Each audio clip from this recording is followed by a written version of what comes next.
এতক্ষণ ধরে এভাবে দূরে বসে থাকার কোনো মানে হয় না। আমার থেকে ঠিক 3 হাত দূরে বসে থাকবে। বাসরাতে বউয়ের থেকে 3 হাত দূরে বসে থাকার জন্য কেউ বিয়ে করে না।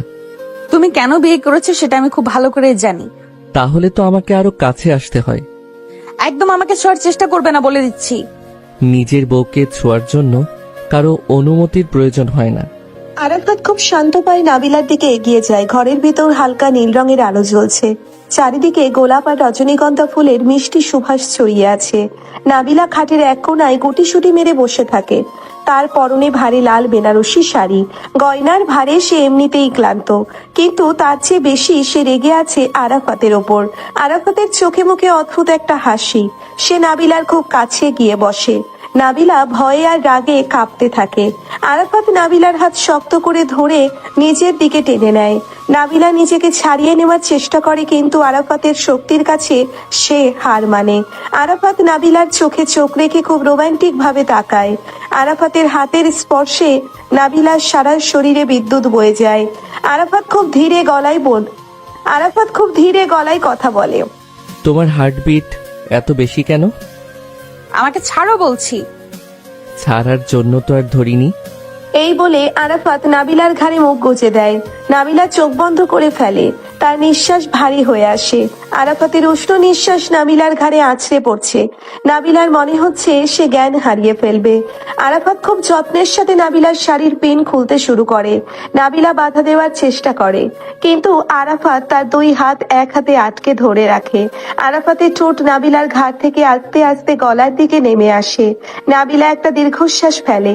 সে বুঝতে পারছে না তার নিজের শরীরের উপর নিয়ন্ত্রণ কেন হারিয়ে যাচ্ছে। যে ছেলেটাকে সে সারাদিন জুনিয়র বলে অবজ্ঞা করে, আজ রাতে তার স্পর্শে নাবিলার সব অহংকার ভেঙে চুরমার হয়ে যাচ্ছে। আরাফাত নাবিলার কানের কাছে মুখ নিয়ে ফিসফিস করে কথা বলে। তুমি এত সুন্দর কেন বউ? অসভ্য লোক, দূরে যাও।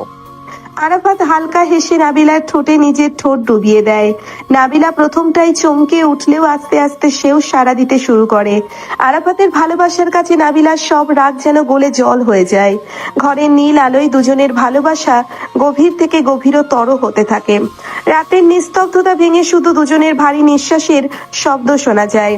আরাফাতের প্রতিটি ছোঁয়ায় নাবিলা নতুন করে নিজেকে আবিষ্কার করে। একটা অদ্ভুত ঘোরের মধ্যে নাবিলার রাত পার হয়ে যায়। সকালবেলা পাখির ডাকে নাবিলার ঘুম ভাঙে। সে চোখ খুলে দেখে আরাফাত তার দিকে এক দৃষ্টিতে তাকিয়ে আছে। নাবিলা চাদর টেনে নিজেকে ঢেকে দেয়। শুভ সকাল বউ। আমার দিকে এভাবে তাকিয়ে থাকবে না। নিজের বউকে দেখছি, এতে এত রেগে যাওয়ার কি আছে? তুই একটা প্রতারক, সুযোগের সদ্ব্যবহার করেছো। বাসর রাতে বরের কাছে বউ সুযোগ না দিলে আর কাকে দেবে? এখন তাড়াতাড়ি রেডি হয়ে নাও, নিচে সবাই অপেক্ষা করছে। আরাফাত হাসতে হাসতে ওয়াশরুমে চলে যায়। নাবিলার রাগে ফুঁসতে থাকে। সে কিছুতেই মেনে নিতে পারছে না যে কাল রাতে সে নিজেই আরাফাতের কাছে আত্মসমর্পণ করেছিল। বেশ কিছুক্ষণ পর তারা দুজনেই তৈরি হয়ে নিচে নেমে আসে। ডাইনিং টেবিলে সবাই নাস্তা করার জন্য বসে আছে। শফিক পেপার পড়ছে, সালমা সবাইকে নাস্তা দিচ্ছে, দাদি এক কোনায় বসে পান চিবোচ্ছে, ফারহান আর সাদিয়া গল্প করছে। নানিও আজ এই বাড়িতেই আছেন। নতুন বউ এখনো ঘুম থেকে উঠলো না কেন? কাল রাতে ওদের অনেক ধকল গেছে, তাই হয়তো ঘুমাচ্ছে। আরে ঘুমাতে দাও ওদের, নতুন বিয়ে হয়েছে, একটু তো দেরি হবেই। আরাফাত তো ডাক্তার মানুষ, তার তো সকালে উঠার অভ্যাস। বিয়ের পর সবারই রুটিন পরিবর্তন হয়ে যায়। আমার ভাগ্নিকে কেউ কিছু বলবে না, বলে দিলাম। কেউ কিছু বলছে না ভাইয়া, তুমি শান্ত হও। এমন সময় আরাফাত আর নাবিলা সিঁড়ি দিয়ে নিচে নেমে আসে। নাবিলাকে একটা হালকা গোলাপি রঙের শাড়িতে খুব সুন্দর লাগছে। আরাফাত নাবিলার হাত শক্ত করে ধরে আছে। নাবিলা হাত ছাড়ানোর চেষ্টা করছে, কিন্তু পারছে না। সবার সামনে এসে কিছু বলতেও পারছে না। ওই যে আমাদের নতুন হিরোইন চলে এসেছে। ভাবি, তোমাকে অনেক সুন্দর লাগছে। আপুটা এমনিতে সুন্দর, নতুন দুলা ভাইয়ের তো কপাল খুলে এলো। ধন্যবাদ সবাইকে। নাবিলা সবার সাথে খুব স্বাভাবিকভাবে কথা বলে, কিন্তু সে আরাফাতের দিকে একবারও তাকায় না। আরাফাত মুচকে মুচকে হাসি আর নাবিলার দিকে তাকিয়ে থাকে। বাবা আরাফাত, এদিকে এসে বসো। নাবিলা মা, তুমি আমার পাশে বসো।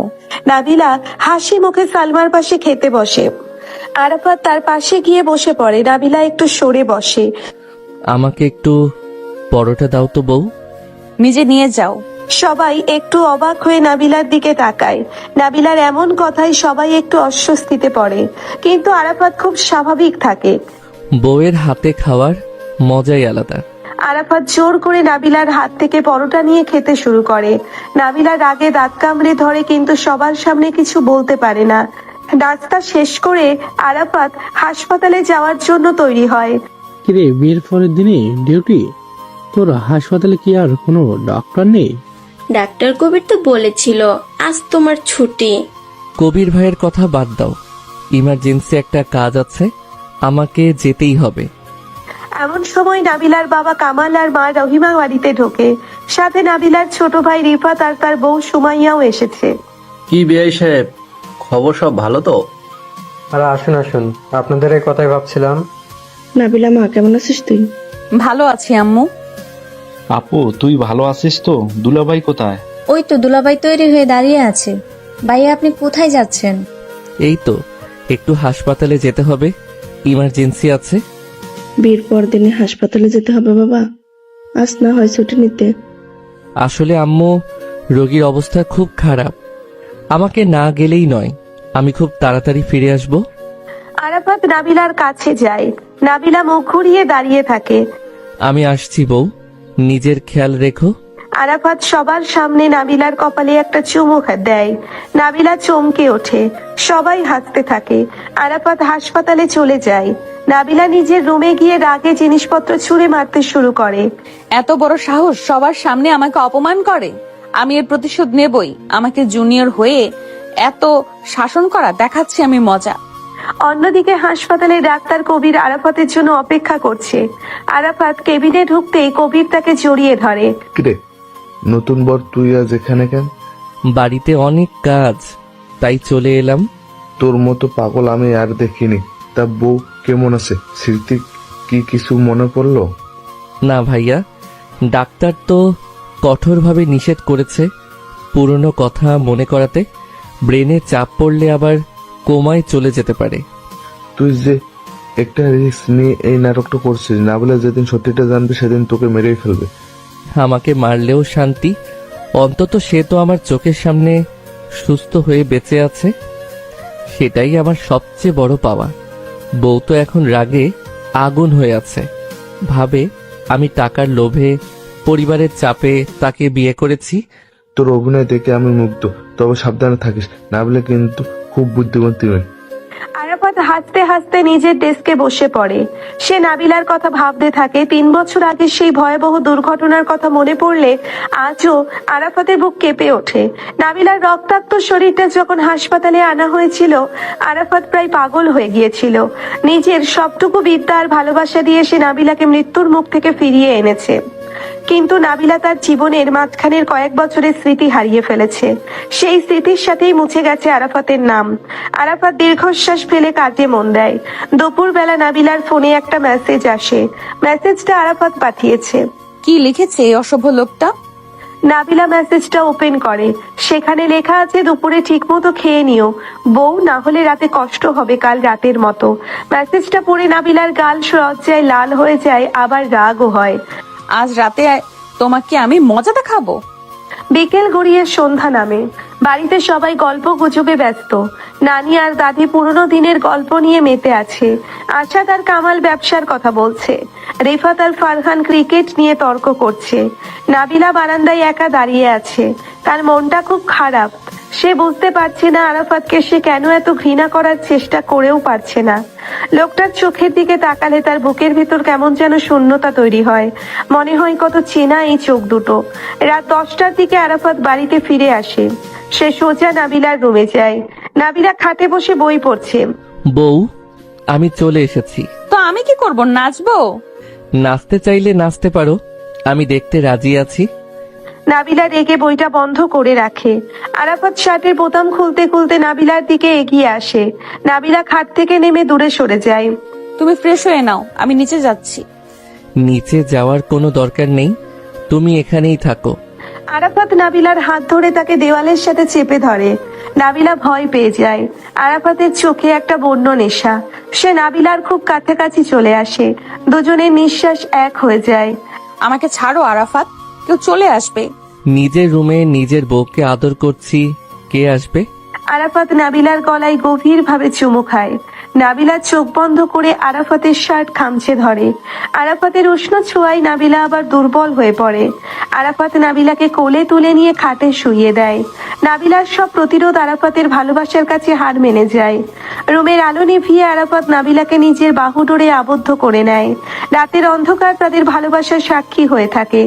আরাফাত মনে মনে প্রতিজ্ঞা করে সে তার পুরনো নাবিলাকে ঠিক ফিরিয়ে আনবে। কোনো চাপ না দিয়ে নিজের ভালোবাসা দিয়ে নাবিলাকে আবার নতুন করে তার প্রেমে ফেলবে। সকাল সকাল এইভাবে অক্টোপাসের মতো জড়িয়ে ধরার কি আছে? আমাকে ছাড়ো। আমার বউকে আমি জড়িয়ে ধরবো না তো কি রাস্তার মানুষকে গিয়ে ধরবো? তুমি দিনের বেলা একরকম থাকো আর রাতে আরেক রকম হয়ে যাও। কাল রাতে আমাকে জোর করেছো কেন? জোর কোথায় করলাম? তুমি তো নিজেই আমার বুকে মাথা রেখে ঘুমালে, এখন সকালবেলা উঠে মিথ্যা অভিযোগ দিচ্ছ। একদম বাজে বকবে না। তুমি সুযোগ সন্ধানী একটা ছেলে। সিনিয়র দেখে সম্মান করতে তো পারোই না, উল্টো অসভ্যতা করো। বউয়ের কাছে আবার সিনিয়র জুনিয়র কি? ভালোবাসার কাছে বয়স কোনো ব্যাপারই না। সকালের মিষ্টি রোদ জানালার পর্দা ভেদ করে ঘরের ভেতর এসে পড়েছে। নাবিলা আরাফাতের বুকের ভেতর থেকে নিজেকে ছাড়ানোর চেষ্টা করছে, কিন্তু আরাফাতের দুই হাত নাবিলার কোমর শক্ত করে পেঁচিয়ে রেখেছে। আরাফাত চোখ বন্ধ করেই নাবিলার সাথে কথা বলছে। নাবিলার খুব রাগ হচ্ছে, কিন্তু আরাফাতের গায়ের মিষ্টি পারফিউমের গন্ধ তাকে কেমন যেন মাতাল করে দিচ্ছে। 3 বছর আগের একটা চেনা চেনা গন্ধ নাবিলার নাকে ভেসে আসে, কিন্তু সে কিছুতেই মনে করতে পারে না গন্ধটা কার। নাবিলা জোর করে আরাফাতের হাত সরিয়ে খাট থেকে নেমে দাঁড়ায়। আমি বাথরুমে যাচ্ছি, তুমি আর একটুও ঘুমাবে না। নিচে সবাই আমাদের জন্য অপেক্ষা করছে। একসাথে গোসল করলে কেমন হয় বউ? সময়ও বাঁচবে, আবার ভালোবাসাও বাড়বে। তোমার মাথায় সারাক্ষণ এসব বাজে চিন্তা ঘোরে। তুমি একটা নির্লজ্জ ডাক্তার। ডাক্তারের তো মানুষের শরীরের সব কিছু জানা থাকে, লজ্জার কি আছে? নাবিলা আর কথা না বাড়িয়ে দ্রুত বাথরুমে ঢুকে দরজা আটকে দেয়। আরাফাত মুচকি হেসে বিছানায় উঠে বসে। তার চোখ দুটো ছলছল করে ওঠে। এই রাগী নাবিলাকে সে পাগলের মতো ভালোবাসে। বাথরুম থেকে পানির শব্দ আসছে। আরাফাত জানে নাবিলা এখন শাওয়ারের নিচে দাঁড়িয়ে তাকে বকাঝকা করছে। কিছুক্ষণ পর নাবিলা একটা নীল রঙের সুতির শাড়ি পরে বের হয়ে আসে। ভেজা চুল থেকে টপ টপ করে পানি পড়ছে। আরাফাত মুগ্ধ হয়ে নাবিলার দিকে তাকিয়ে থাকে। নীল শাড়িতে তোমাকে একদম নীল পরীর মতো লাগছে। তুমি তাড়াতাড়ি রেডি হয়ে নাও, আমি নিচে যাচ্ছি। চুলগুলো মুছে দেব বউ, পানি পড়ে তো তোমার শাড়ি ভিজে যাচ্ছে। আমার নিজের কাজ আমি নিজেই করতে পারি, তোমার এত দরদ দেখাতে হবে না। নাবিলা তোয়ালে দিয়ে চুল মুছতে মুছতে আয়নার সামনে গিয়ে দাঁড়ায়। আরাফাত বিছানা থেকে নেমে নাবিলার পেছনে গিয়ে দাঁড়ায়। নাবিলার হাত থেকে তোয়ালেটা নিয়ে এসে নিজেই নাবিলার চুল মুছতে শুরু করে। নাবিলা বাধা দিতে গিয়েও থমকে যায়। আরাফাতের হাতের স্পর্শে এত মায়া কেন? নাবিলা আয়নার ভেতর দিয়ে আরাফাতের দিকে তাকায়। আরাফাত খুব যত্ন নিয়ে চুলগুলো মুছে দিচ্ছে। তুমি এত নাটক করতে পারো জানতাম না। বউয়ের যত্ন নেওয়া যদি নাটক হয়, তবে আমি আজীবন এই নাটক করতে চাই। আরাফাত নাবিলার ঘাড়ে একটা আলতো চুমু দেয়। নাবিলা কেঁপে ওঠে এবং দ্রুত সেখান থেকে সরে যায়। আরাফাত হাসতে হাসতে বাথরুমে চলে যায়। নাবিলা বুকের উপর হাত রেখে নিজের হার্টবিট স্বাভাবিক করার চেষ্টা করে। নিচে ডাইনিং রুমে অনেক হইচই শোনা যাচ্ছে। নাবিলা সিঁড়ি দিয়ে নিচে নেমে আসে। ড্রয়িং রুমে দাদি, নানি, সালমা, নার্গিস সবাই বসে গল্প করছে। নাবিলাকে দেখে সবাই চুপ হয়ে যায়। নতুন বউ দেখে আজকে তাড়াতাড়ি উঠে পড়েছে, মুখটা এমন শুকিয়ে আছে কেন? আরে নতুন জায়গা, একটু তো মানিয়ে নিতে সময় লাগবে। নাবিলামা, এদিকে আয়, আমার পাশে বস। আমি ভালো আছি নানি, আপনাদের কোনো কাজ থাকলে আমাকে বলতে পারেন। তোমার কোনো কাজ করতে হবে না মা, তুমি শুধু বিশ্রাম নেবে আর আরাফাতের খেয়াল রাখবে। আরাফাত তো দেখলাম বিয়ের পর থেকেই বউ পাগল হয়ে গেছে। এমন সময় আরাফাত সিঁড়ি দিয়ে নেমে আসে। তার পরনে একটা কালো রঙের শার্ট আর ব্লু জিন্স, চুলগুলো ব্যাকব্রাশ করা। আরাফাতকে দেখে নাবিলার বুকের ভেতরটা কেমন যেন করে ওঠে। ছেলেটা দেখতে আসলেই অনেক সুন্দর। ছেলেটা দেখতে আসলেই অনেক সুন্দর, কিন্তু নাবিলা নিজের এই দুর্বলতা প্রকাশ করতে চায় না। ভাইয়া, আজকে কি হাসপাতালে যাবে নাকি? হ্যাঁ, একটু যেতে হবে। ইমার্জেন্সি কাজ আছে। নতুন ভাবিকে রেখে হাসপাতালে গেলে ভাবি তো রাগ করবে। আমার এসব নিয়ে কোনো রাগ নেই, যার যেটা কাজ সে সেটা করবে। দেখলি আমার বউ কতটা বুঝদার, আমাকে কাজে বাধা দেয় না। সবাই ডাইনিং টেবিলে নাস্তা করতে বসে। শফিক আর আশাদ ব্যবসার কথা আলোচনা করছে। ফারহান আর সাদিয়া তাদের নতুন প্রজেক্ট নিয়ে কথা বলছে। নাবিলা চুপচাপ নিজের প্লেটে খাবার তুলে নিচ্ছে। আরাফাত ইচ্ছে করেই নাবিলার পাশে গিয়ে বসে। আমাকে একটু ডিম ভাজি দাও তো বউ। বাটি তো তোমার সামনেই আছে, নিজে নিয়ে নাও। তুমি তুলে দিলে খাবারের স্বাদ দ্বিগুণ হয়ে যায়। বৌমা, ওকে তুমি তুলে দাও, ও তো তোমার হাতের ছোঁয়া চাইছে। শফিকের কথায় নাবিলা লজ্জায় পড়ে যায়। সে বাধ্য হয়ে আরাফাতের প্লেটে ডিম ভাজি তুলে দেয়। আরাফাত হাসি মুখে খেতে শুরু করে। টেবিলের নিচে আরাফাত নাবিলার পা নিজের পা দিয়ে চেপে ধরে। নাবিলা চমকে উঠে আরাফাতের দিকে তাকায়।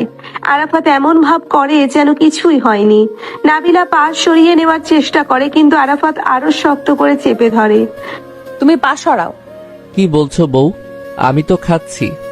আমি জানি তুমি কি করছো, পা সরাও বলছি। নাবিলা ফিসফিস করে কথাগুলো বলে যাতে কেউ শুনতে না পায়। আরাফাত হাসতে হাসতে পা সরিয়ে দেয়। নাস্তা শেষ করে আরাফাত হাসপাতালের উদ্দেশ্যে বেরিয়ে যায়। নাবিলা নিজের রুমে ফিরে আসে। তার খুব রাগ হচ্ছে। লোকটা সবার সামনে এমন ভালো মানুষ সেজে থাকে, আর আড়ালে এত অসভ্য। দুপুরবেলা নাবিলা ড্রয়িং রুমে বসে টিভি দেখছে। এমন সময় কলিং বেল বাজে। কাজের মেয়ে দরজা খুলে দিলে রিফাত আর সুমাইয়া ভেতরে ঢোকে। কিরে, তোরা অসময় চলে এলি? আপু, আব্বু আম্মু তোকে নিতে পাঠিয়েছে। আজ তোদের আমাদের বাড়িতে যাওয়ার কথা। হ্যাঁ আপু, দুলাভাইকে ফোন করেছিলাম, সে বলল হাসপাতাল থেকে সরাসরি আমাদের বাড়িতে চলে যাবে, তুমি রেডি হয়ে নাও। সে তো আমাকে কিছু বলেনি। সব সিদ্ধান্ত কি সে একাই নেবে? আরে আপু, দুলাভাই তো ডাক্তার মানুষ, কাজের চাপে হয়তো ভুলে গেছে। তুমি রাগ করো না। নাবিলা রেগে নিজের রুমে গিয়ে গোছগাছ শুরু করে। সে একটা লাল রঙের থ্রি পিস পরে হালকা মেকআপ করে নিচে নেমে আসে। সালমা আর নার্গিস অনেকগুলো মিষ্টির প্যাকেট রিফাতের হাতে দেয়। মা নাবিলা, সাবধানে যাবে, আর আরাফাতকে বলবি ঠিক মতো খাওয়া দাওয়া করতে। জি আম্মু, আপনারা চিন্তা করবেন না। নাবিলা রিফাত আর সুমাইয়ার সাথে গাড়িতে ওঠে। গাড়ি চলছে নাবিলার বাড়ির দিকে। নাবিলার মনে হাজারো প্রশ্ন। আরাফাত কেন তাকে কিছু না জানিয়ে সোজা তাদের বাড়িতে যাওয়ার সিদ্ধান্ত নিল? সে কি নাবিলার পরিবারের কাছে ভালো সাজার চেষ্টা করছে?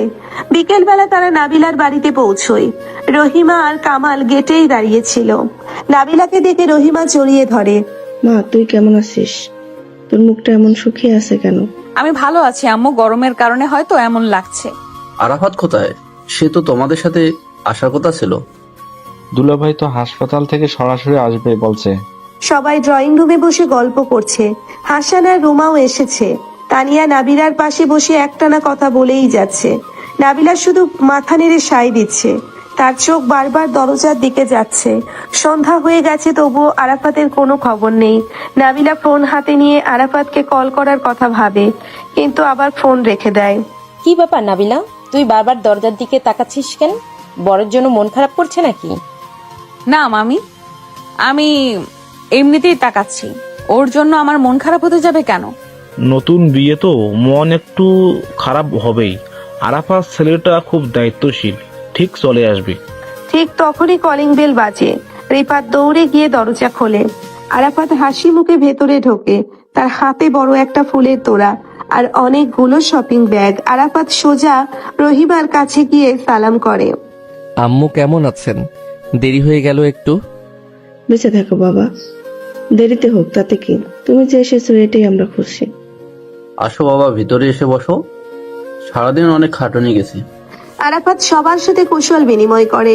সে নাবিলার দিকে তাকিয়ে মুচকি হাসে।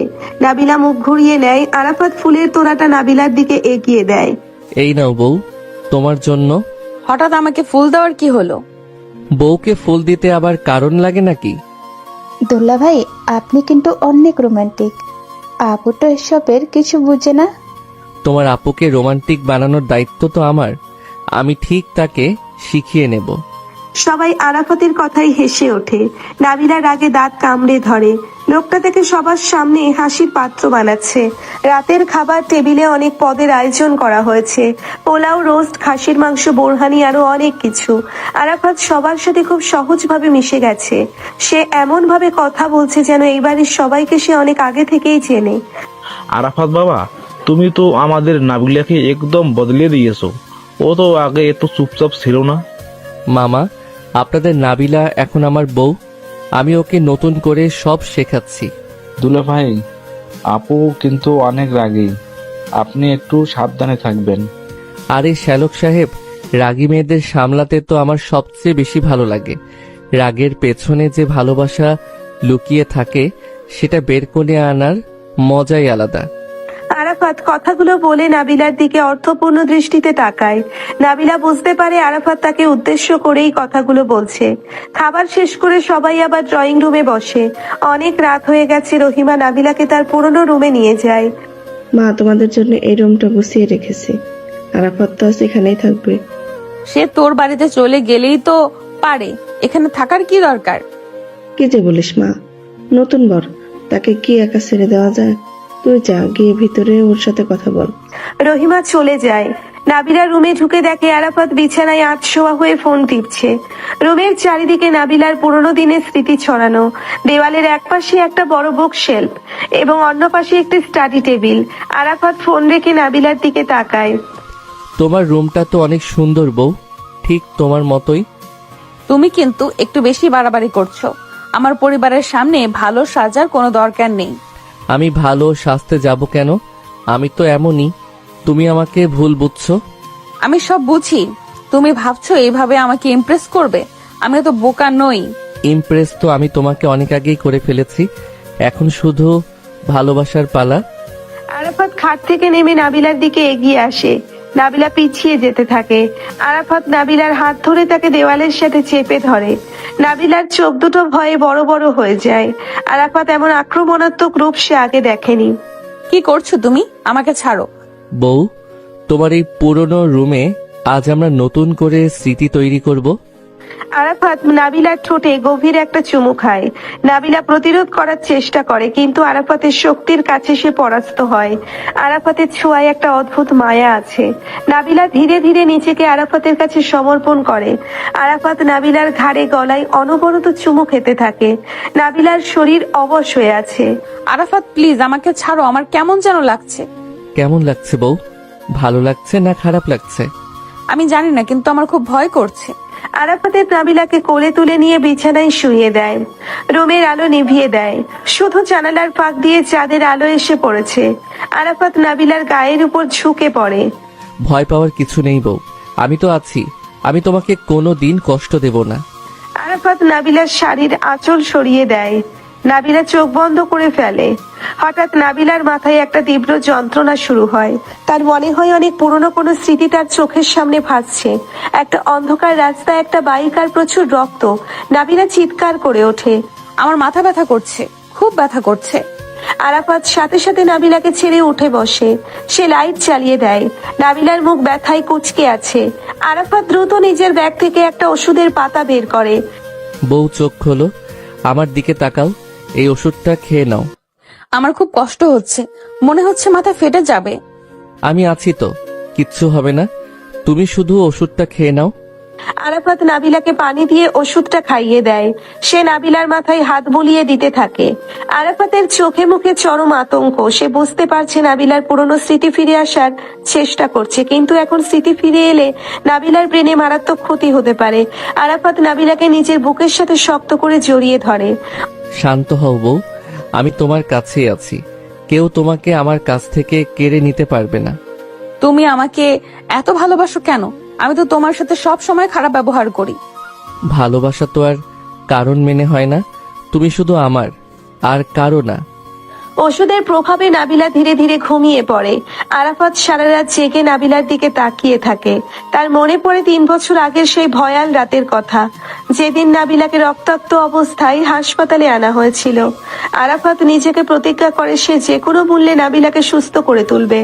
সকালবেলা নাবিলার ঘুম ভাঙে। সে দেখে আরাফাত তার পাশে বসে ঘুমাচ্ছে। আরাফাতের হাত নাবিলার হাত শক্ত করে ধরে আছে।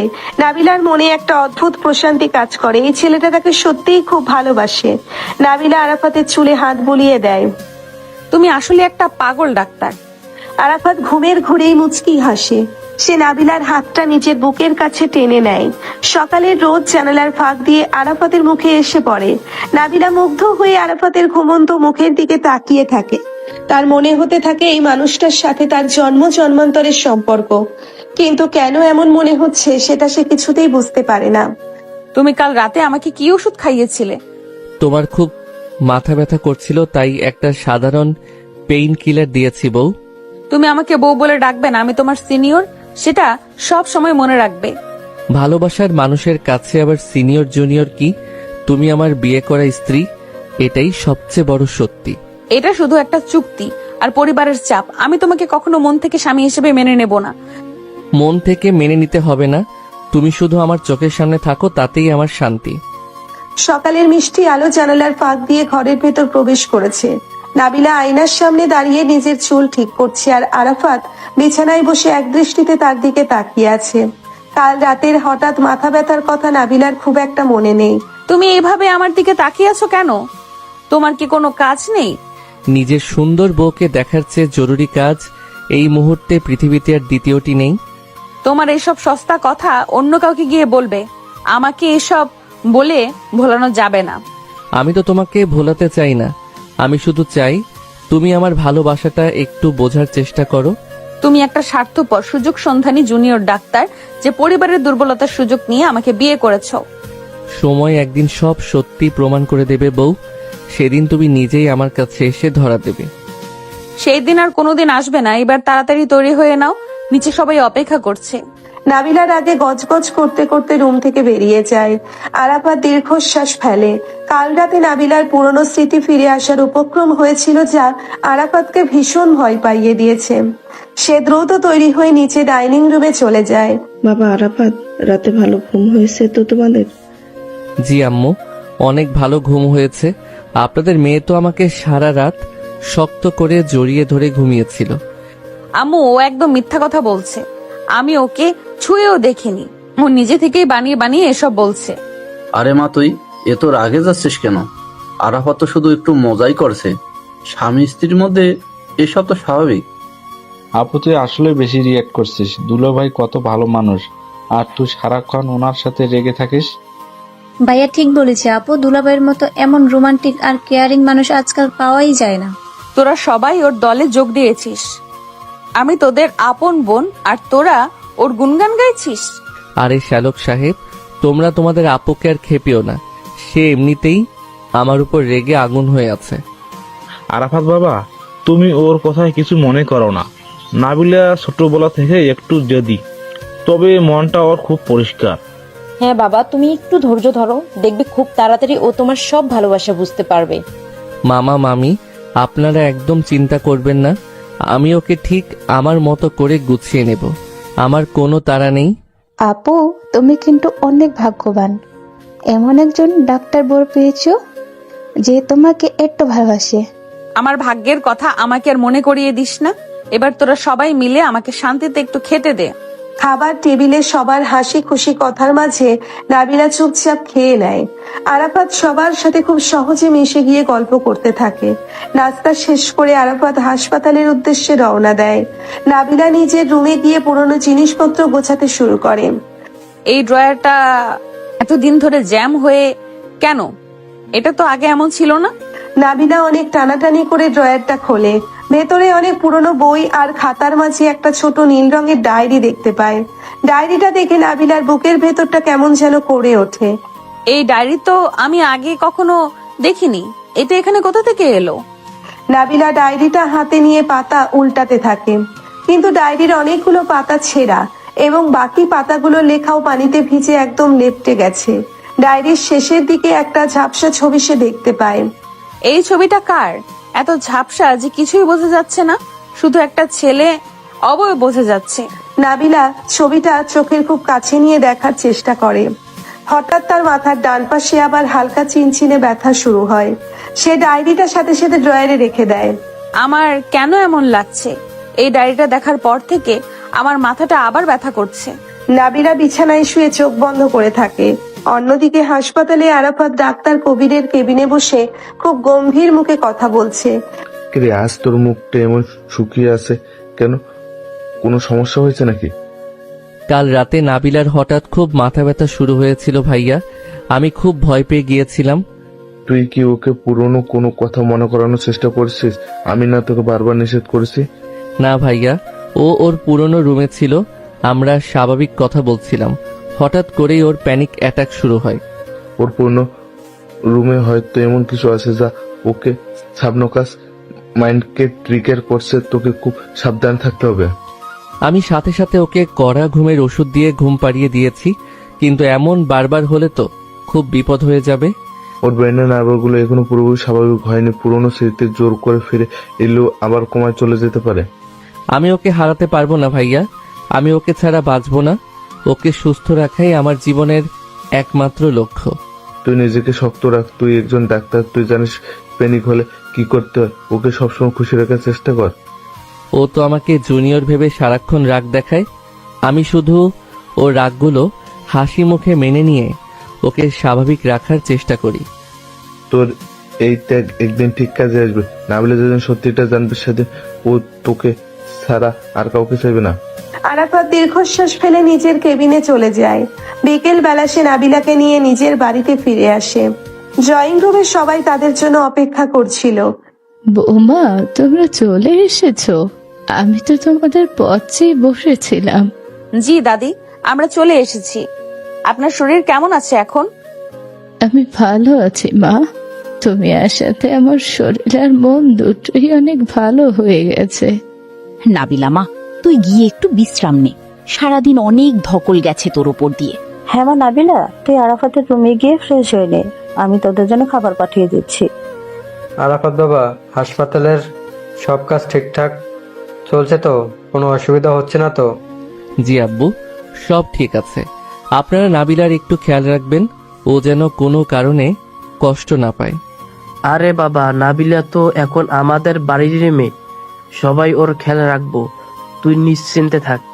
নাবিলা খুব শান্ত মেয়ে, ও খুব তাড়াতাড়ি আমাদের বাসার সাথে মানিয়ে নিতে পারবে। ভাইয়া, তুমি কিন্তু ভাবিকে নিয়ে এখনো কোথাও ঘুরতে গেলে না, এটা কিন্তু ঠিক হচ্ছে না। হ্যাঁ ভাইয়া, ভাবিকে নিয়ে লং ড্রাইভে যাও, না হলে ভাবি তো বোর হয়ে যাবে। আরে ওদের মাত্র বিয়ে হলো, একটু সময় তো দে, ওরা নিজেদের মতো করে সময় কাটাক। নাবিলা, তুমি কারো কথায় কান দিও না, তুমি উপরে গিয়ে বিশ্রাম নাও। জি আপু, আমি উপরে যাচ্ছি, আপনাদের কিছু লাগলে আমাকে ডাকবেন। নাবিলা উপরে আরাফাতের রুমে চলে যায়। রুমটা খুব সুন্দর করে গোছানো। নাবিলা বারান্দায় গিয়ে দাঁড়ায়। তার মনটা আজ খুব বিক্ষিপ্ত। ডায়েরির এই ঝাপসা ছবিটা তার চোখের সামনে বারবার ভেসে উঠছে। এমন সময় আরাফাত রুমে ঢোকে এবং পেছন থেকে নাবিলাকে জড়িয়ে ধরে। তুমি আবার শুরু করেছো?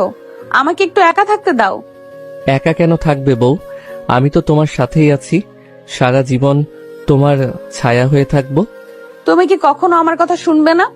আমি তোমাকে কতবার বলেছি আমাকে স্পর্শ করবে না? স্পর্শ না করলে ভালোবাসার উষ্ণতা তুমি বুঝবে কি করে বউ? তোমাকে ভালোবাসতে আমার কোনো বাধা মানতে ইচ্ছে করে না। তুমি একটা বেহায়া ছেলে। তোমার মতো একটা জুনিয়র ছেলের এত সাহস কি করে হয় আমার গায়ে হাত দেওয়ার? জুনিয়র ছেলেটার বুকেই তো তুমি কাল সারা রাত মাথা রেখে ঘুমিয়েছো, তখন তো তোমার সিনিয়র ইগো কোথায় ছিল? সেটা একটা দুর্ঘটনা ছিল, আমি ঘুমের ঘোরে বুঝতে পারিনি। এমন ভুল আর কখনো হবে না। ভালোবাসার ভুলগুলো বারবার করতে হয় বউ, এতে সম্পর্ক আরো গভীর হয়। আরাফাত নাবিলাকে নিজের দিকে ঘুরিয়ে নেয়। নাবিলার চোখে চোখ রেখে সে খুব শান্ত গলায় কথা বলে। আরাফাতের চোখের দিকে তাকালে নাবিলা কেন যেন সব রাগ ভুলে যায়। আমাকে তুমি কি জাদু করেছো আরাফাত? আমি কেন তোমার চোখের দিকে তাকালে নিজেকে হারিয়ে ফেলি? এটা জাদু নয় বউ, এটা হলো আমার নিঃস্বার্থ ভালোবাসা, যা তোমার মনের সব অহংকার ধীরে ধীরে গলিয়ে দিচ্ছে। তুমি এত রহস্যময় কেন? তোমার কথার ভেতরে এত লুকিয়ে থাকা অর্থ কেন থাকে? রহস্য তো তুমি নিজেই বউ। যেদিন তুমি নিজের মনের সব রহস্য ভেদ করতে পারবে, সেদিন আমাকে পুরোপুরি বুঝতে পারবে। আমি তোমার এইসব কথার কিছুই বুঝতে পারছি না। আমার মাথাটা আবার ভার হয়ে আসছে। কিছু বুঝতে হবে না, তুমি শুধু চোখ বন্ধ করে আমার বুকে মাথা রাখো, সব ভার কমে যাবে। আরাফাত নাবিলাকে নিজের বুকের সাথে শক্ত করে জড়িয়ে ধরে। নাবিলা এবার আর কোনো বাধা দেয় না, সে চুপচাপ আরাফাতের বুকে মাথা রেখে দাঁড়িয়ে থাকে। আরাফাতের গায়ের সেই চেনা গন্ধটা নাবিলাকে একটা অদ্ভুত শান্তির জগতে নিয়ে যায়। রাতের খাবার খেতে সবাই ডাইনিং রুমে একত্রিত হয়। আরাফাত, বৌমাকে কাল থেকে আর একা ছাড়বি না, ওকে নিয়ে একটু ঘুরে আয়। দাদি, আমি তো চাই ওকে নিয়ে সারা পৃথিবী ঘুরতে, কিন্তু আপনাদের বৌমা তো আমার সাথে যেতেই চায় না। দাদিও মিথ্যা বলছে, ও আমাকে কখনো ঘুরতে যাওয়ার কথা বলেইনি। তাহলে কালকেই তোমরা দুজন মিলে কোথাও থেকে ঘুরে এসো, আমি বলে দিলাম। হ্যাঁ বাবা, আরাফাত কাল হাসপাতাল থেকে ছুটি নিয়ে নাও, নতুন বউকে একটু সময় দেওয়া দরকার। আমি কাল তোদের জন্য ভালো করে খাবার বানিয়ে দেব, তোরা সারাদিন বাইরে কাটিয়ে আসবি। ঠিক আছে আম্মু, আপনারা যখন এত করে বলছেন, তখন কাল আমি ওকে নিয়ে লং ড্রাইভে যাব। আমি কিন্তু কোথাও যাবও বলিনি, তোমরা সবাই মিলে শুধু শুধু পরিকল্পনা করছো। নাবিলা, তুমি না করো না। আরাফাত অনেকদিন পর একটু ছুটি পাবে, তোমরা একটু রিল্যাক্স করো। হ্যাঁ নাবিলা, একটু খোলা বাতাসে ঘুরে এলে তোমার মনটাও ভালো হয়ে যাবে। সবার জোড়াজুড়িতে নাবিলা আর কিছু বলতে পারে না। খাবার শেষে সবাই নিজেদের রুমে চলে যায়। আরাফাত রুমে এসে দেখে নাবিলা আগে থেকেই শুয়ে পড়েছে এবং পাশ ফিরে আছে।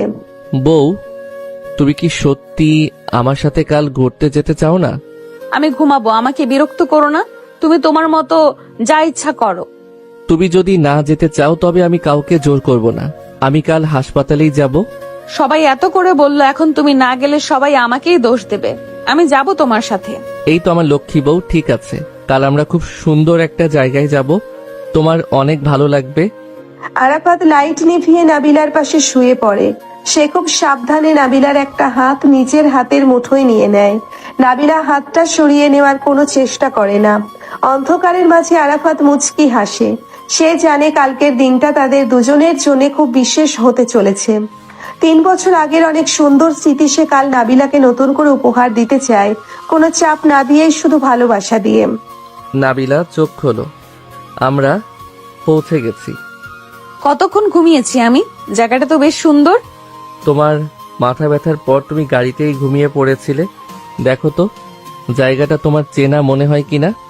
চেনা মনে হবে কেন? আমি তো আগে কখনো এই লেকের ধারে আসিনি, কিন্তু অদ্ভুত একটা শান্তি লাগছে এখানে। মাঝে মাঝে কিছু জায়গা আমাদের আত্মার সাথে মিশে থাকে, হয়তো আগের জন্মে এসেছো। থুর, তুমি সব সময় সবকিছু নিয়ে মজা করো। চলো লেকের ওপাশে গিয়ে বসি। আরাফাত গাড়ি থেকে নেমে নাবিলার জন্য দরজা খুলে দেয়। নাবিলা গাড়ি থেকে নামতেই ঝিরঝিরে বাতাস তার চুলগুলো উড়িয়ে দেয়। জায়গাটা খুব নির্জন আর মায়াবী, চারিদিকে বড় বড় গাছ আর মাঝখানে বিশাল এক নীল জলের লেক। আরাফাত নাবিলার হাত ধরতে গেলে নাবিলা ঝটকা দিয়ে সরিয়ে দেয়। সে এখনো আরাফাতের উপর সেই সিনিয়র ইগো ধরে রেখেছে। আরাফাত হাসে, তার হাসিতে কিছুটা বিষণ্ণতা থাকলেও সে তা নাবিলাকে বুঝতে দেয় না। তারা দুজন লেকের ধারের একটা বেঞ্চে গিয়ে বসে। নাবিলা একদৃষ্টিতে জলের দিকে তাকিয়ে থাকে। নাবিলা, তুমি কি আমাকে কোনোদিন ভালোবাসতে পারবে না? আমি তোমাকে কেন ভালোবাসবো আরাফাত? তুমি আমার চেয়ে 3 বছরের ছোট। আমাদের বিয়েটা একটা দুর্ঘটনা ছাড়া আর কিছুই না। বয়স কি আসলে খুব বড় বাধা? যদি আমি বলি আমি তোমাকে তোমার চেয়েও বেশি চিনি। বাজে বকো না তো। তুমি বড়জোর আমার সম্পর্কে আমার আম্মুর কাছ থেকে জেনেছো, এর বেশি কিছু না। আরাফাত পকেট থেকে একটা চকলেট বের করে নাবিলার দিকে বাড়িয়ে দেয়। নাবিলা অবাক হয়ে তাকায়, কারণ এই বিশেষ ব্র্যান্ডের চকলেটটা নাবিলার ভীষণ প্রিয়, যা এখন সচরাচর পাওয়া যায় না। নাবিলা চকলেটটা হাতে নেয় এবং আনমনেই বলতে থাকে, তুমি এই চকলেট কোথায় পেলে? এটা তো আমার সবচেয়ে প্রিয়। আমি জানি তোমার কোন জিনিসটা কখন প্রিয়। আমি তো ডাক্তার, মানুষের মন পড়তে পারি। তোমার মধ্যে কিছু একটা আছে আরাফাত, যা আমাকে খুব অস্বস্তিতে ফেলে। তুমি মাঝে মাঝে এমন কিছু করো যা আমার খুব চেনা মনে হয়। আরাফাত উত্তর দেয় না, সে শুধু ম্লান হাসে। তারা যখন কথা বলছিল অনেক দূর থেকে একজন লোক তাদের দিকে এগিয়ে আসে। লোকটা মধ্যবয়স্ক, পরনে সাধারণ পোশাক। সে আরাফাতকে দেখে থমকে দাঁড়ায় এবং বেশ অবাক হয়ে তাকায়। আরে ডাক্তার সাহেব না আপনি এখানে? সাথে তো দেখছি ম্যাডামকেও নিয়ে এসেছেন। এতদিন পর দেখলাম আপনাদের। নাবিলার কপালে ভাঁজ পড়ে। সে লোকটাকে চেনে না, কিন্তু লোকটা যেভাবে তাদের চেনে বলে দাবি করছে তাতে নাবিলা অবাক হয়। আরাফাতের মুখ মুহূর্তেই ফ্যাকাশে হয়ে যায়। সে দ্রুত লোকটার কথার মোড় ঘুরিয়ে দেওয়ার চেষ্টা করে। চাচা, আপনি বোধহয় ভুল করছেন। আমি তো এখানে আগে কখনো আসিনি। আপনি অন্য কারোর সাথে গুলিয়ে ফেলছেন। আরে কি বলেন ডাক্তার সাহেব, এই লেকের পাশেই তো আপনারা ঘন্টার পর ঘন্টা বসে থাকতেন 3 বছর আগে। ম্যাডামকে তো আমি খুব ভালো করেই চিনি। চাচা, আপনি কি বলছেন? আমি তো এই প্রথম এখানে এলাম, আর ও তো আমার বর। আমাদের বিয়ে হয়েছে মাত্র কয়েকদিন হলো। চাচা, আপনি যান এখন। আমাদের একটু একা থাকতে দিন। আপনি ভুল দেখছেন। লোকটা বিড়বিড় করতে করতে চলে যায়। নাবিলার মনে সন্দেহের দানা বাঁধে। সে আরাফাতের দিকে তীক্ষ্ণ চোখে তাকায়। আরাফাত ঘামছে। সে পরিস্থিতি সামাল দেওয়ার জন্য উঠে গিয়ে পানি নিয়ে আসে। ওই লোকটা আমাদের চেনে বলছে কেন আরাফাত? আর 3 বছর আগের কথা কেন বললো? আরে নাবিলা, পাগলদের কথায় কান দাও কেন? হয়তো আমাদের মতো দেখতে অন্য কাউকে দেখেছে। পৃথিবীতে একই চেহারার অনেক মানুষ থাকে। কিন্তু সে তোমাকে ডাক্তার সাহেব বলে ডাকলো কেন? তুমি যে ডাক্তার সে তো ঠিকই চিনেছে। আমি এই এরিয়ার ক্লিনিকে একবার এসেছিলাম কোনো একটা কাজে, হয়তো তখন দেখেছে। চলো এখান থেকে উঠি, আব্বু ফোন দিয়েছিল, বাড়ি ফিরতে হবে। আরাফাত প্রায় জোর করেই নাবিলাকে গাড়িতে তোলে। নাবিলা বুঝতে পারছে আরাফাত কিছু একটা লুকাচ্ছে, কিন্তু সেটা কি সে ধরতে পারছে না। বাড়ি ফেরার পথে নাবিলা পুরোটা সময় চুপ করে থাকে। বাড়িতে পৌঁছতেই ড্রয়িং রুমে সবাই তাদের জন্য অপেক্ষা করছিল। কি রে ভাই, এত দেরি হলো কেন? নতুন বউ নিয়ে কি সারাদিন বাইরেই থাকবি? আরে থাকুক না, ওরা একটু একান্তে সময় কাটিয়েছে। নাবিলা মা, তোর মুখটা এমন গম্ভীর কেন? আরাফাত কি কিছু বলেছে? না নানি, তেমন কিছু না, একটু ক্লান্ত লাগছে। মা নাবিলা, এসো, হাত মুখ ধুয়ে নাস্তা করে নাও। আমি তোমার প্রিয় পিঠা বানিয়েছি। নাবিলার মা, আরাফাত তোমাকে ঠিকঠাক ঘোরালো তো? ও তো আবার কাজের চাপে সব ভুলে যায়। আরে কামাল, তুমি তো দেখে জামাইয়ের উপর সব দোষ চাপাচ্ছ। আরাফাত কত লক্ষ্মী ছেলে। কিরে আরাফাত, লেকের ধারে সেই ঝালমুড়ি খেয়েছিস? নাবিলা ভাবি রিফাত কিন্তু ঝালমুড়ি খুব পছন্দ করে। হ্যাঁ নাবিলা, আরাফাত আমাদের বলেছিল ও এই জায়গায় আগে একবার গিয়েছিল। তুমি কি জানো সেটা? নাবিলার কান খাড়া হয়ে যায়। আরাফাত একটু আগেই বলল সে ওখানে আগে আসেনি, অথচ ফারহান আর সাদিয়া অন্য কথা বলছে। নাবিলা আরাফাতের দিকে তাকায়। আরাফাত তখন ফারহানকে ইশারায় চুপ করতে বলছে। ফারহান ভাইয়া, আরাফাত তো বললো ও আগে কখনো ওখানে যায়নি। আপনি কেন বলছেন ও গিয়েছিল? না মানে, ও তো একবার অফিসের কাছে গিয়েছিল বলছিল। বোধহয় আমি হয়তো ভুল করেছি। হ্যাঁ নাবিলা, ফারহান মাঝে মাঝে সব গুলিয়ে ফেলে। তুমি ফ্রেশ হয়ে এসো। নাবিলা আর কথা বাড়ায় না।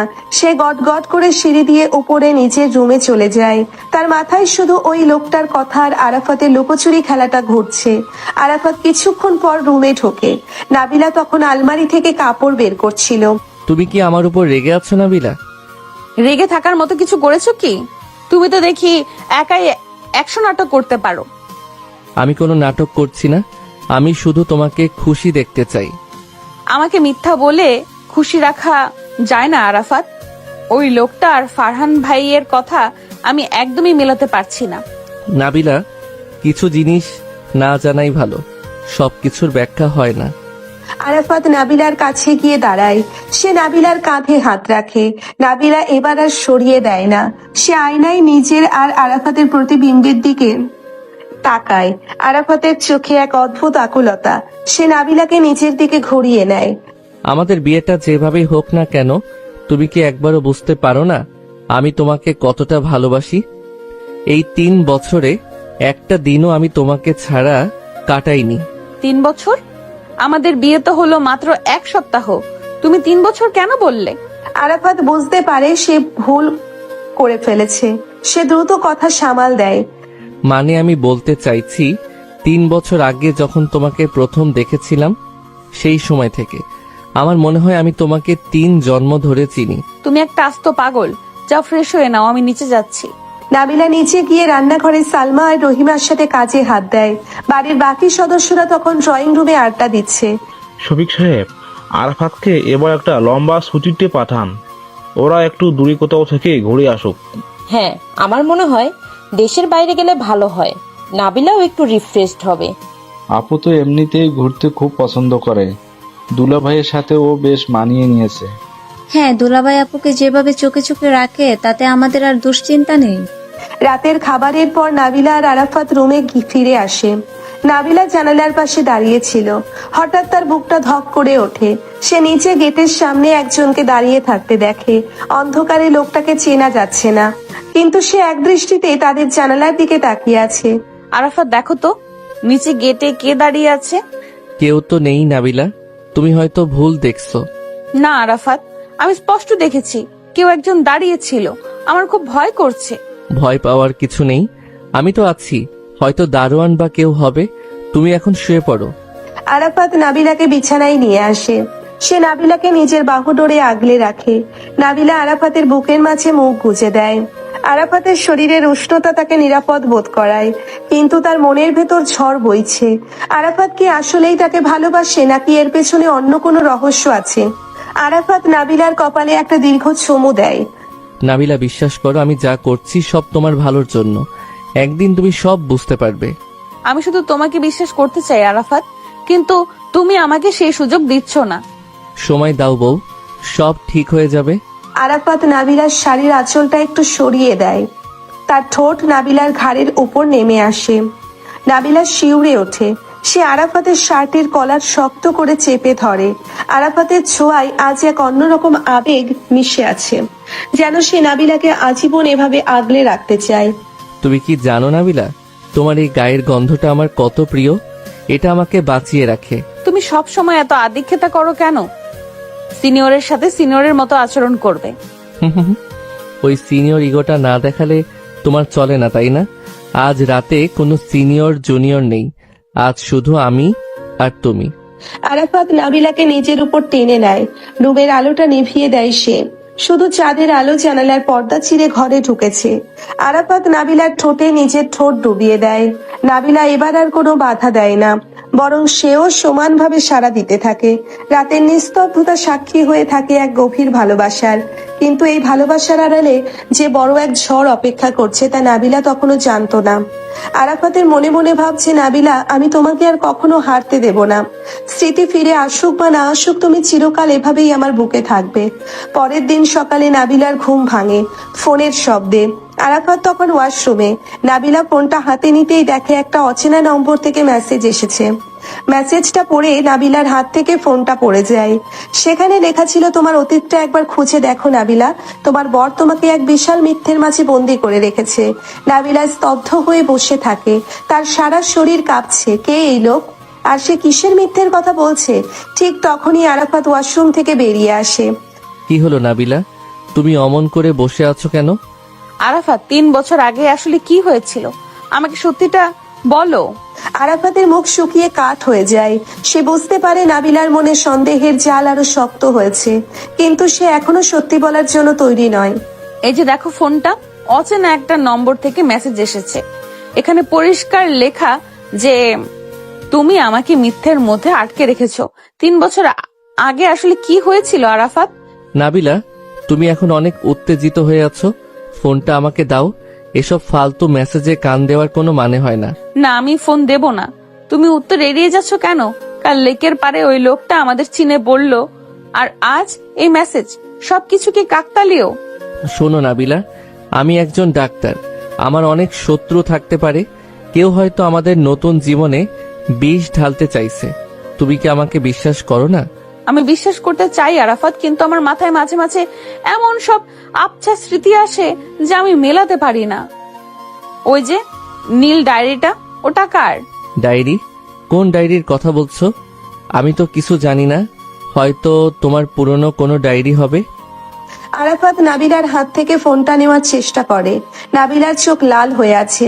সে কিছুতেই শান্ত হতে পারছে না। আরাফাত নাবিলাকে চাপটে ধরে নিজের বুকের সাথে মিশিয়ে নেয়। নাবিলার জেদ আরাফাতের বাহু ধরে এসে কিছুটা শিথিল হয়ে যায়। আরাফাত নাবিলার কপালে আলতো করে চুমু দেয়। নাবিলা, আমি তোমাকে কোনোদিন কোনো বিপদে পড়তে দেব না। আজ আমরা এই বাড়িতে কোনো অশান্তি করব না। নিচে সবাই আমাদের জন্য অপেক্ষা করছে, চলো। নাবিলা আর কথা বাড়ালো না।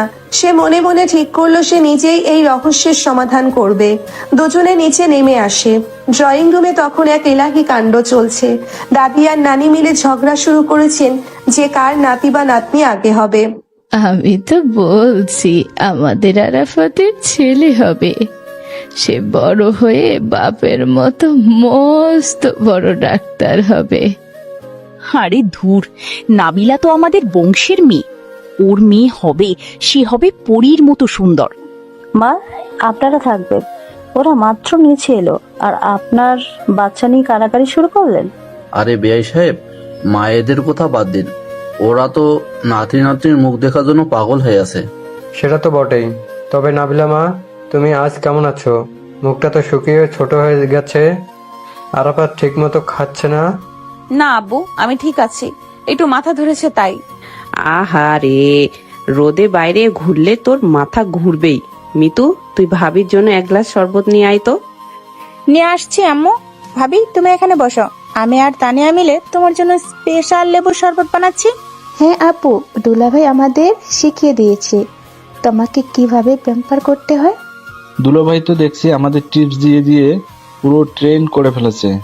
হবেই তো, আপু যেমন রাগী, দুলাভাই তো একটু এক্সট্রা কেয়ার নিতেই হবে। রিফাত, তুই তো দেখি আমার সব সিক্রেট ফাঁস করে দিচ্ছিস। সুমাইয়া, তুমিও কি ওর দলে? সবাই হেসে ওঠে। মিতু আর তানিয়ার শরবত নিয়ে আসে। নাবিলা শরবত খেতে খেতে সবার দিকে তাকায়। সবাই কত খুশি, কিন্তু এই খুশির আড়ালে কি কোনো গোপন কথা চাপা পড়ে আছে? নাবিলা লক্ষ্য করলো তার মা রহিমা আর বাবা কামাল একে অপরের দিকে তাকাচ্ছেন, কিন্তু চোখ ফিরিয়ে নিচ্ছেন। শোনো সবাই, আমি ঠিক করেছি কাল আমরা সবাই মিলে একটা ফ্যামিলি ডিনার করব আমার বাসায়। হ্যাঁ, নাবিলা আর আরাফাতকে তো এখন ভালো করে দাওয়াতই দিতে পারলাম না। খুব ভালো প্রস্তাব। বড় ভাই, আপনি কি বলেন? নিশ্চয়ই, আমরা সবাই যাব, আনন্দ হবে। আর ডিনারের পর আমরা সবাই মিলে গেম খেলবো, ইনডোর গেম। হ্যাঁ, লুডো বা ক্যারাম, বেশ মজা হবে। আমি আর নাবিলা এক দলে থাকবো। আমরা সব ছেলেদের হারিয়ে দেব। অবশ্যই সাদিয়া আপু, আমরা কাউকে ছাড় দেব না। বিকেলটা হাসি ঠাট্টায় কেটে যায়। আরাফাত বারবার নাবিলার উপর নজর রাখছিল। সে ডক্টর কবিরকে একটা মেসেজ পাঠালো। মেসেজে লেখা ছিল কেউ নাবিলাকে উস্কানিমূলক মেসেজ পাঠাচ্ছে, আমাদের খুব সাবধান হতে হবে। কিছুক্ষণ পর আরাফাতের ফোন বেজে ওঠে। ডাক্তার কবিরের কল। হ্যাঁ কবির ভাই, বলুন। আরাফাত, তুই যেটার ভয় পাচ্ছিলি সেটাই হচ্ছে। আমাদের পুরনো হাসপাতাল সেই ওয়ার্ডটা জেল থেকে ছাড়া পেয়েছে। ও হয়তো এসব করছে। ও আমাদের থেকে কি চাই? ও কি জানে না নাবিলার অবস্থা? ওর টাকা চায় আরাফাত। ও তোমাকে ব্ল্যাকমেল করতে পারে, তুমি সাবধানে থেকো। আমি ওকে দেখে নেব, নাবিলা যেন কিছু জানতে না পারে। আরাফাত ফোন রেখে পেছনে ফিরতেই দেখে নাবিলা দাঁড়িয়ে আছে। নাবিলার সন্দিহান দৃষ্টিতে তাকিয়ে আছে। কার সাথে কথা বলছিলে এত চুপি চুপি? কোন ওয়ার্ড বয় জেল থেকে ছাড়া পেয়েছে বললে না? আরে না, ওটা হাসপাতালের একটা ইন্টারনাল ব্যাপার। একটা স্টাফ ঝামেলা করেছিল, সেটার আপডেট নিচ্ছিলাম।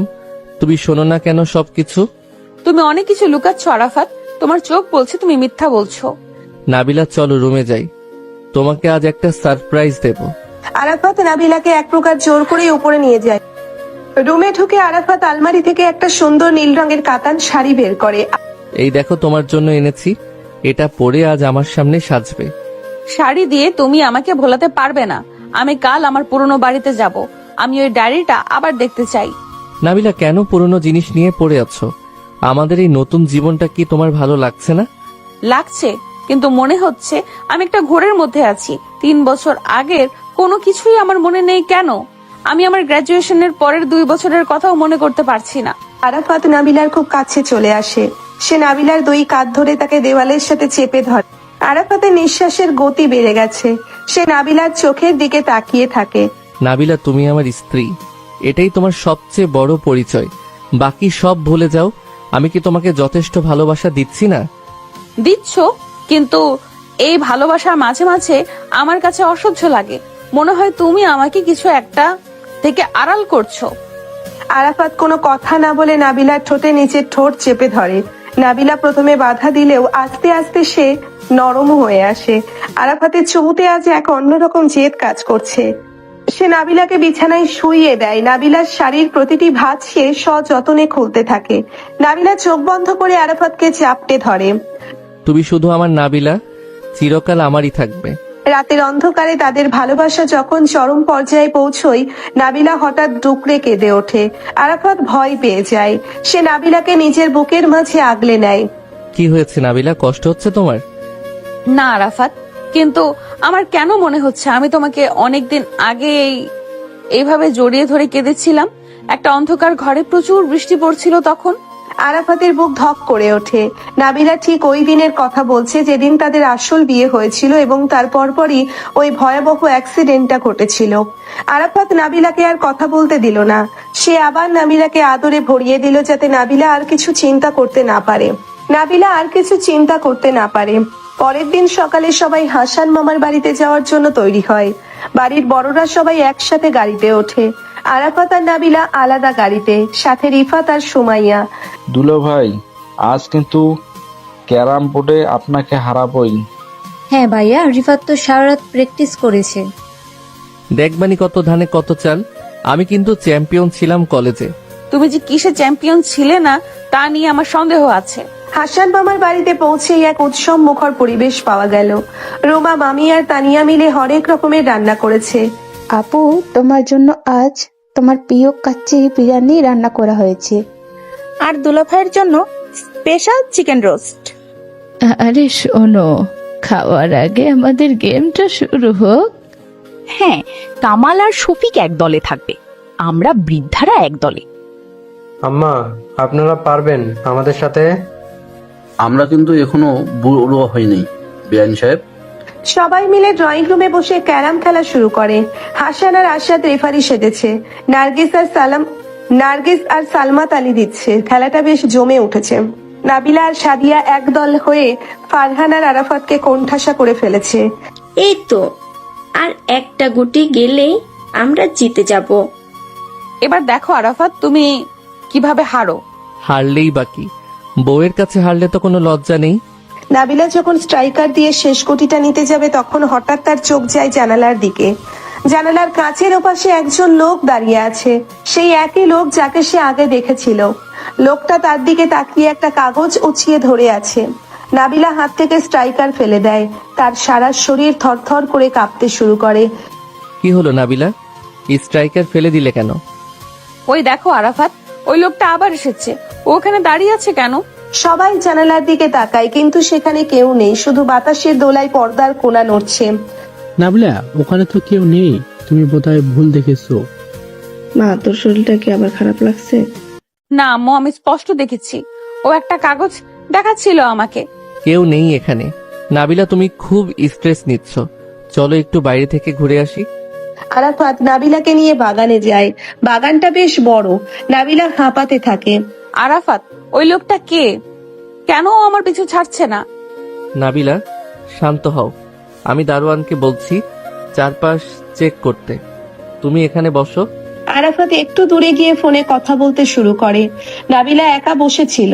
হঠাৎ গাছের আড়াল থেকে একটা কাগজ উড়ে এসে তার পায়ের কাছে পড়ে। নাবিলা কাগজটা কুড়িয়ে নেয়। সেটা একটা হাসপাতালের ডিসচার্জ পেপার। সেখানে রোগীর নাম লেখা নাবিলা আর নিচে স্বামীর নাম লেখা ডাক্তার আরাফাত।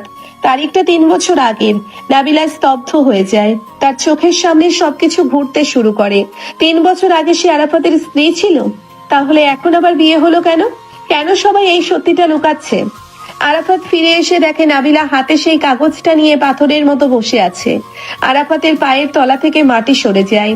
সে বুঝতে পারে যে পাহাড় প্রমাণ মিথ্যে সে এতদিন ধরে জমিয়ে রেখেছিল তা এখন ধসে পড়ার মুখে। আরাফাত, এই কাজটার মানে কি? আমি 3 বছর আগে থেকে তোমার স্ত্রী ছিলাম, তাহলে আমাদের এই নতুন বিয়েটা কি নাটক ছিল? নাবিলা, আমি সব ব্যাখ্যা করছি, তুমি শান্ত হও। আমাকে আর শান্ত হতে বলো না। সবাই মিলে আমাকে একটা পুতুলের মতো নাচিয়েছো। আমার বাবা, মা, তুমি সবাই আমাকে মিথ্যা বলেছো। নাবিলার চিৎকারে বাড়ির সবাই বাগানে ছুটে আসে। হাসান, রুমা, শফিক, সালমা সবার মুখ ফ্যাকাশে হয়ে গেছে। সত্যটা এখন সবার সামনে। মা নাবিলা, আমরা তো ভালোর জন্যই এটা করেছিলাম। বিশ্বাস কর মা, তোর স্মৃতি ফেরানোর জন্য ডাক্তাররা এটাই করতে বলেছিলেন। আমার ভালোর জন্য? আমাকে অন্ধকারে রাখা কি আমার ভালো ছিল? আরাফাত, তুমি কিভাবে পারলে আমার সাথে এত বড় প্রতারণা করতে? নাবিলা, আমি তোমাকে বাঁচানোর জন্য এটা করেছি। তুমি কোমাতে ছিলে, ডাক্তাররা বলেছিলেন তোমাকে কোনো মানসিক চাপ না দিতে। আমি তোমাকে আবার নতুন করে ফিরে পেতে চেয়েছিলাম। তুমি আমাকে ফিরে পেতে চাওনি, তুমি আমাকে নিয়ন্ত্রণ করতে চেয়েছিলে। আমি এই বাড়িতে আর এক মুহূর্তও থাকবো না। আমাকে একা ছেড়ে দাও সবাই। নাবিলা দৌড়ে বাগানের বাইরে বেরিয়ে যায়। আরাফাত তার পিছু নেওয়ার চেষ্টা করে, কিন্তু নাবিলা একটা রিকশায় উঠে পড়ে। আরাফাত মাথায় হাত দিয়ে মাটিতে বসে পড়ে। বাড়ির সবাই নির্বাক হয়ে দাঁড়িয়ে আছে। খুশির আমেজ মুহূর্তেই এক বিষাদময় ট্র্যাজেডিতে পরিণত হলো। আরাফাত মনে মনে ভাবছে, আমি তোমাকে বাঁচিয়েছি নাবিলা, কিন্তু আজ আমি তোমাকে চিরতরে হারিয়ে ফেললাম। আমি কি আসলেই ভুল করেছিলাম? নাবিলা রিকশায় বসে কাঁদছে। তার মাথায় এখন সবকিছু জট পাকিয়ে যাচ্ছে। 3 বছর আগের স্মৃতিগুলো ঝাপসা থেকে স্পষ্ট হতে শুরু করেছে। বৃষ্টির সেই রাত, একটা মোটর বাইক অ্যাক্সিডেন্ট আর আরাফাতের চিৎকার, সবকিছু তার মনে পড়ছে। কিন্তু এখন এই সত্যটা জেনে সে কি করবে? তুমি এখানেও চলে এসেছো? আমাকে কোথাও একটু শান্তিতে থাকতে দেবে না তুমি? তোমাকে অশান্তিতে রাখার জন্য তো আমি এখানে আসিনি বউ। আমি এসেছি তোমাকে তোমার সব প্রশ্নের উত্তর দিতে। আমার আর কোনো উত্তর জানার বাকি নেই। সব তো আমি নিজের চোখেই দেখলাম। তোমরা সবাই মিলে আমাকে একটা মিথ্যার জালে আটকে রেখেছিলে। আমি একটা পুতুল, আর তোমরা সবাই সুতো ধরে টানছিলে।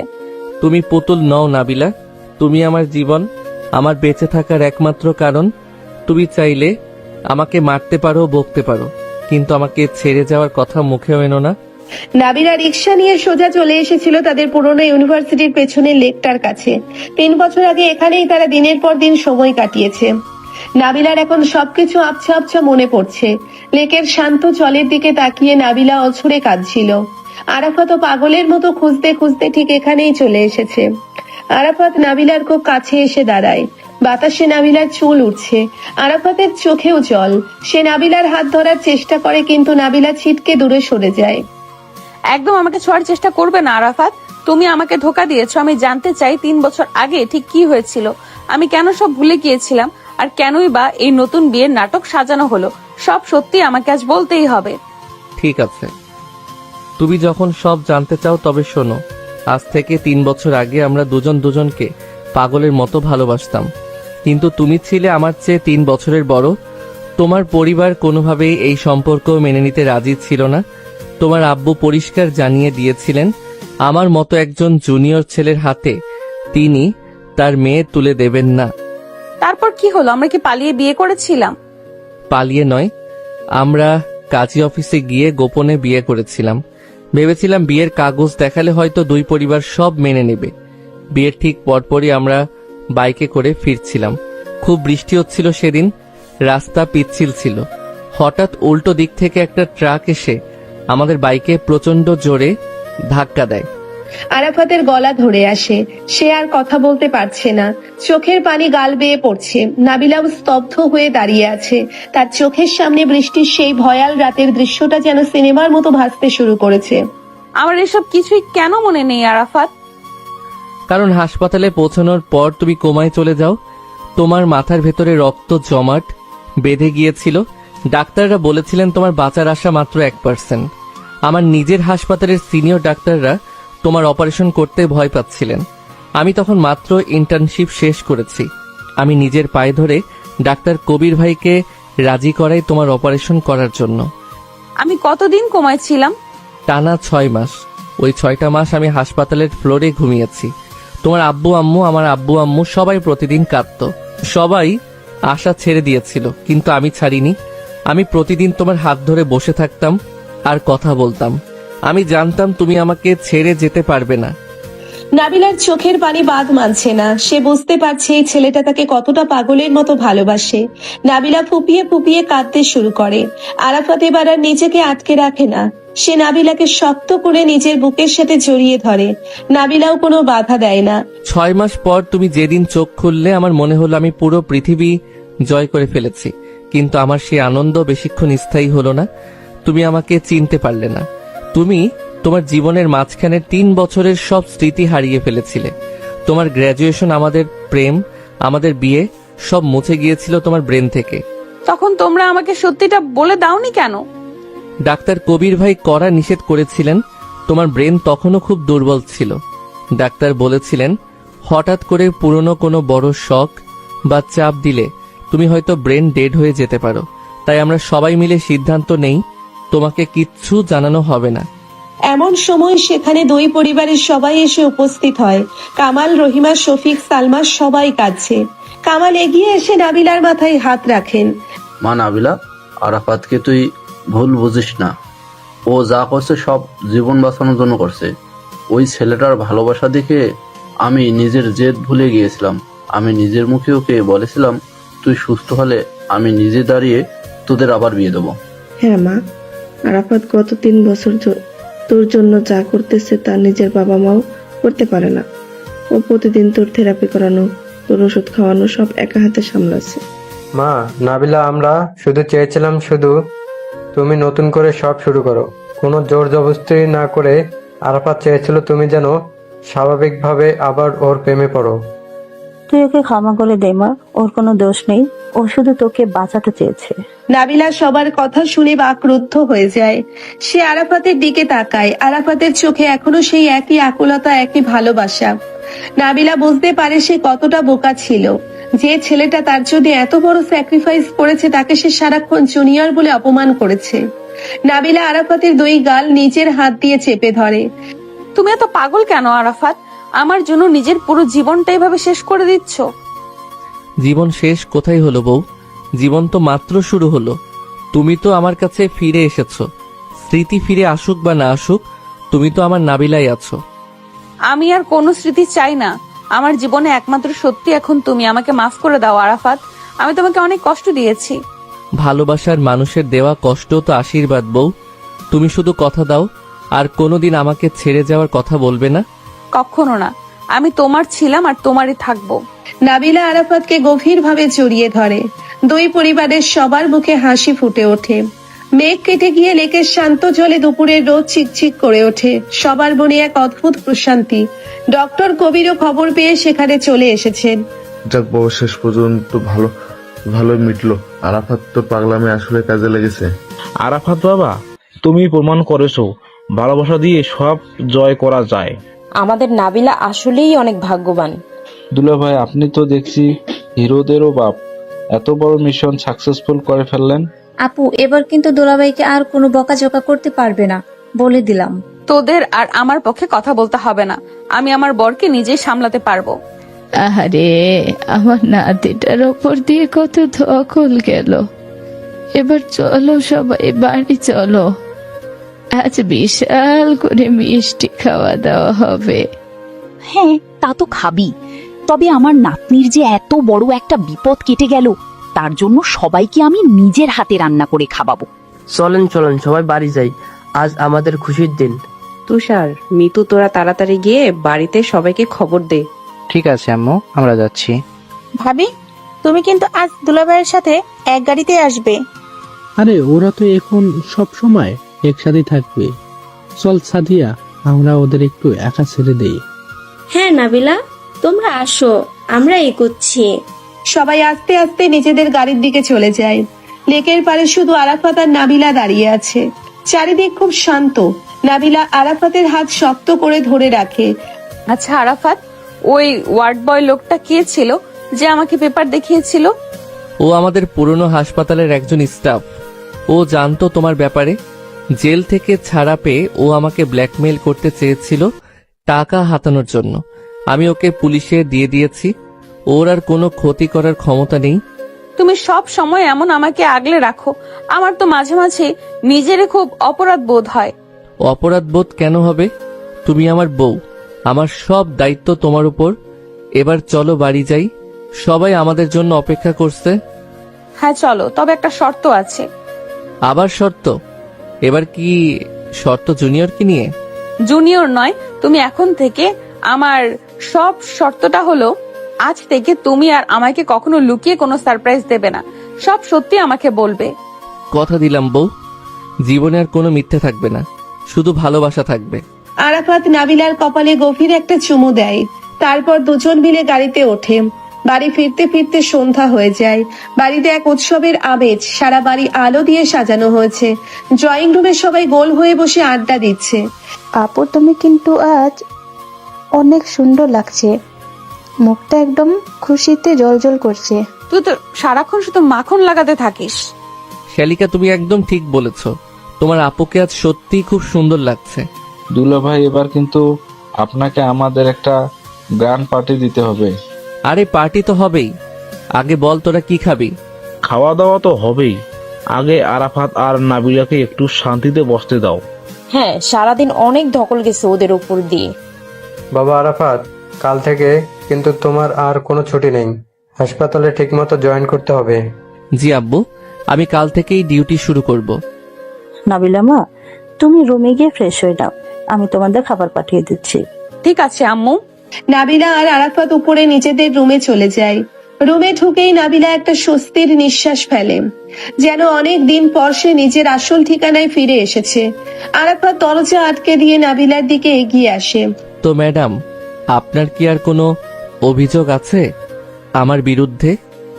অভিযোগ তো অনেক আছে, কিন্তু এখন আমার সেগুলো বলতে ইচ্ছে করছে না। তাহলে কি ইচ্ছে করছে এখন? ইচ্ছে করছে তোমাকে অনেক শাস্তি দিতে। আমি তো সব শাস্তি মাথা পেতে নেওয়ার জন্য প্রস্তুত হয়ে আছি বউ। আরাফাত নাবিলার কোমর জড়িয়ে ধরে নিজের খুব কাছে টেনে নেয়। নাবিলা আরাফাতের গলার কাছে মুখ লুকিয়ে ফেলে। আরাফাতের উষ্ণ নিঃশ্বাস নাবিলার ঘাড়ে এসে পড়ছে। নাবিলা কেঁপে ওঠে। তুমি আসলে একটা অসভ্য ডাক্তার, সুযোগ পেলেই শুরু হয়ে যাও। বউয়ের সাথে অসভ্যতা না করলে কি আর ভালোবাসা জমে? 3 বছর ধরে এই দিনটার জন্যই তো আমি অপেক্ষা করেছিলাম। 3 বছর তো তুমি আমাকে অনেক আদরে রেখেছিলে। আমি সব ভুলে গেলেও তোমার স্পর্শ কিন্তু আমার শরীর ঠিকই মনে রেখেছিল। শরীর কখনো মিথ্যা বলে না নাবিলা, আর আমার ভালোবাসা তোমার রক্তে মিশে আছে। আরাফাত নাবিলার শাড়ির আঁচলটা খসে যেতে দেয়। সে খুব যত্ন নিয়ে নাবিলার ঘাড়ে আর গলায় চুমু খেতে শুরু করে। নাবিলার চোখ বন্ধ হয়ে আসে। সে আরাফাতের চুলে হাত বুলিয়ে দেয়। আরাফাত, আমাকে একটু শক্ত করে জড়িয়ে ধরো। আমি তো তোমাকে এমন ভাবে জড়িয়ে ধরবো যে আমাদের মাঝে বাতাসও যেন ঢুকতে না পারে। আরাফাত নাবিলাকে কোলে তুলে নিয়ে বিছানায় শুইয়ে দেয়। ঘরের নীল আলোয় এক মায়াবী পরিবেশ তৈরি হয়। আরাফাত নাবিলার উপর ঝুঁকে পড়ে। তার ঠোঁট নাবিলার ঠোঁটকে তীব্রভাবে দখল করে নেয়। নাবিলাও ঠোঁটকে তীব্রভাবে দখল করে নেয়। নাবিলাও সমানভাবে সাড়া দেয়। তাদের দীর্ঘদিনের জমানো সব আবেগ, সব ভালোবাসা আজ যেন কোনো বাধা মানতে চাইছে না। তুমি শুধু আমার বউ, চিরকাল আমারই থাকবে। আমি তোমারই আছি ডাক্তার বাবু, তোমার এই সিনিয়র বউ সারা জীবন তোমারই থাকবে। আরাফাত আর নাবিলা একে অপরের ভালোবাসায় হারিয়ে যায়। রাতের নিস্তব্ধতা আর চাঁদের আলো তাদের এই পবিত্র মিলনের সাক্ষী হয়ে থাকে। সব ভুল বোঝাবুঝি, সব অভিমান দূরে গিয়ে তাদের জীবনে শুরু হয় এক নতুন অধ্যায়, যে অধ্যায় শুধু নিখাত ভালোবাসা আর বিশ্বাস ছাড়া আর কিছুই নেই।